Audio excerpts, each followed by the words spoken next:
अस्सलाम वालेकुम, welcome back to official YouTube channel of International Skills Academy. मेरा नाम है Seerat Hashim and I am director of International Skills academy.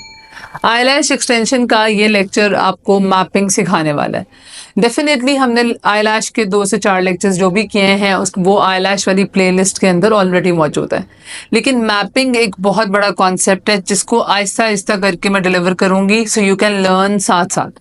अच्छा, एक चीज़ है, आईलैश आर्टिस्ट बहुत ज़्यादा हैं और आहिस्ता आहिस्ता ग्रो भी कर रहे हैं, लेकिन जो मैंने पर्सनली नोट किया है, लैश भर के लगा लेना ही खाली आईलैश एक्सटेंशन नहीं होती।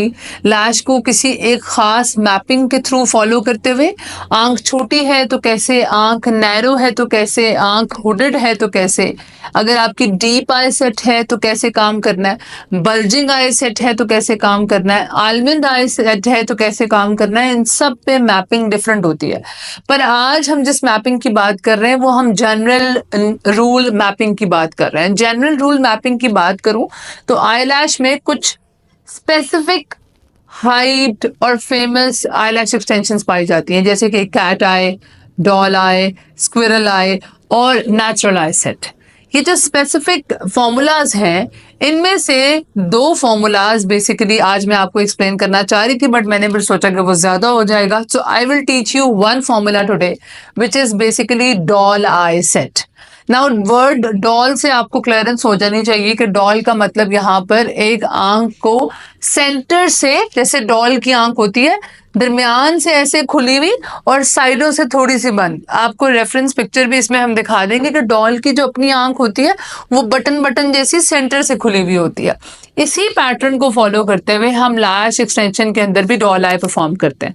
अच्छा, अब डॉल आई किस किस पे परफॉर्म हो सकती है, उसकी मैपिंग क्या होती है, इसको समझने के लिए जरा पास आ जाइए please. Doll I set, doll I set का मतलब मैंने जैसे कि आपको बताया कि आंख साइडों से बंद पाई जाती है और सेंटर से ओपन अप होती है। ठीक है, सेंटर क्या है, ओपन अप है, वाइड है, साइड्स क्या है, जरा नैरो है। किस पे बहुत अच्छा लगता है, ये बेसिकली हमारी आलमंड आई सेट पे बहुत अच्छा लगता है। और किस पे अच्छा लगता है, हमारे आपकी नॉर्मल जो बल्जिंग आई सेट होता है उस पे अच्छा लगता है। बल्जिंग पे वैसे हमारा ओपिनियन कैट आई का भी होता है most of the time.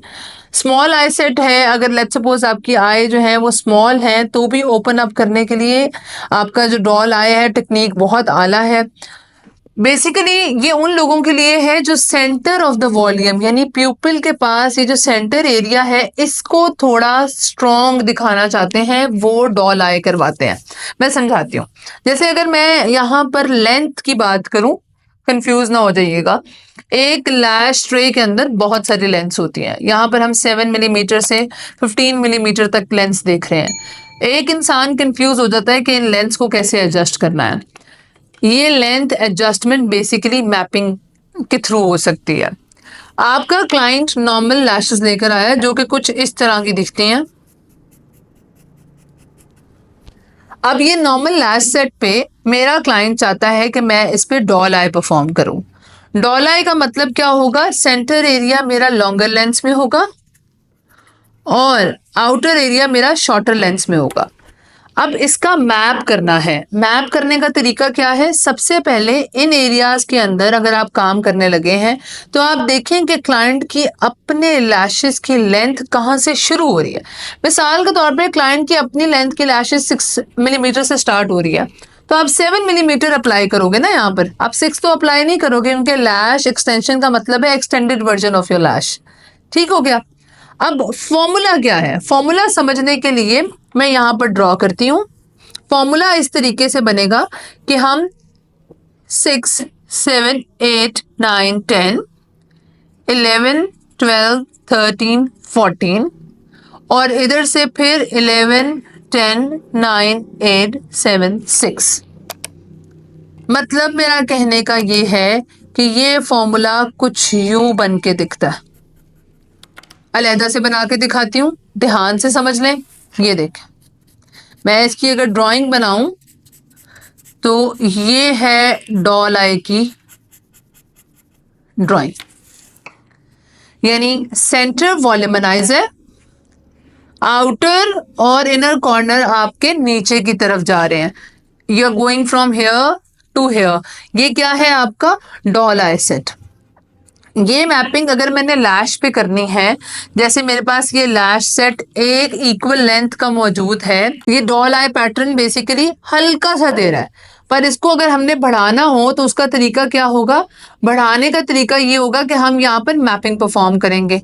Mapping करने के लिए अगेन अब ये देखें कि आप ट्रे में से देखें तो आप देखें कि ये जो लेंथ पहले वाली है वो तो ऑलरेडी आपको 8 मिलीमीटर लग रही है। तो इसका मतलब क्या है, हम शुरू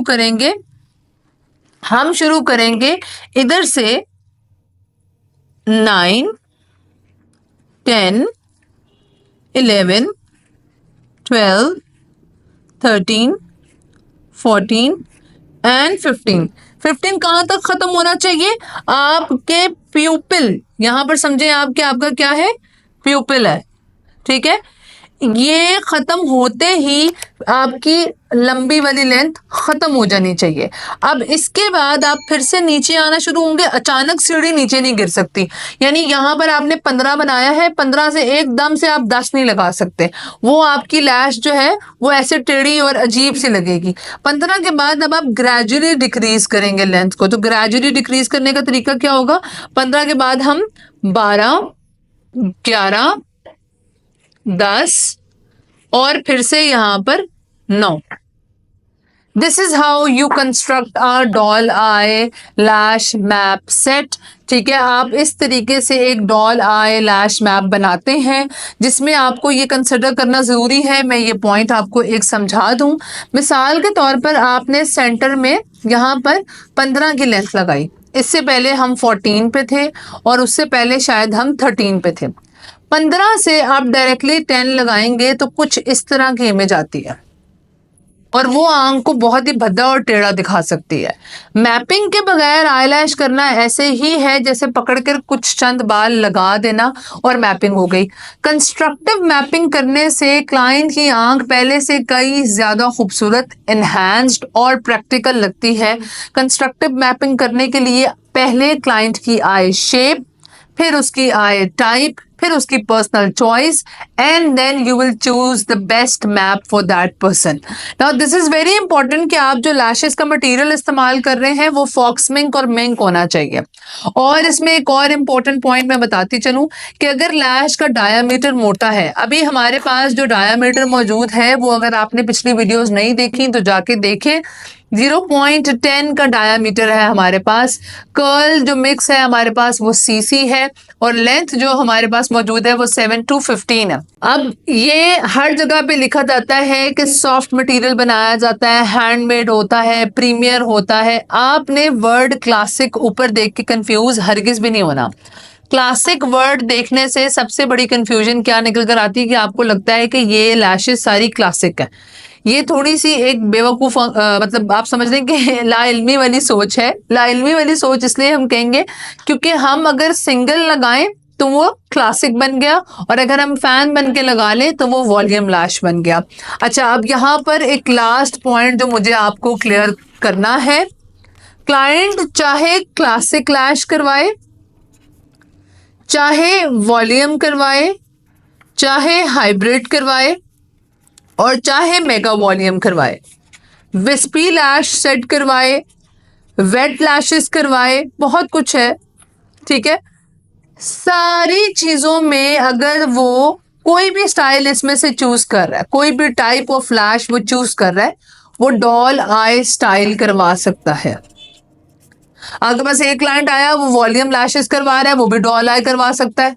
वो क्लासिक लैशेस करवा रहा है, वो भी डॉल आई करवा सकता है। वो hybrid type of lashes choose कर रहा है, वो भी डॉल आई करवा सकता है। वो मेगा वॉल्यूम चूज कर रहा है, वो भी डॉल आई करवा सकता है। आपने कंफ्यूज नहीं होना, टाइप ऑफ लैश को स्टाइल ऑफ लैश के साथ आपने कंफ्यूज नहीं करना है।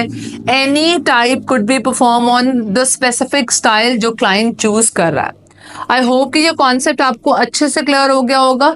नेक्स्ट वीडियो में हम डिफरेंट मैप्स और लर्न करेंगे। तब तक आप अपने तमाम तर पिछले लेक्चर एक दफ़ा रिवाइव कर लें ताकि आप अभी तक के लेक्चर के साथ कनेक्ट रह सकें।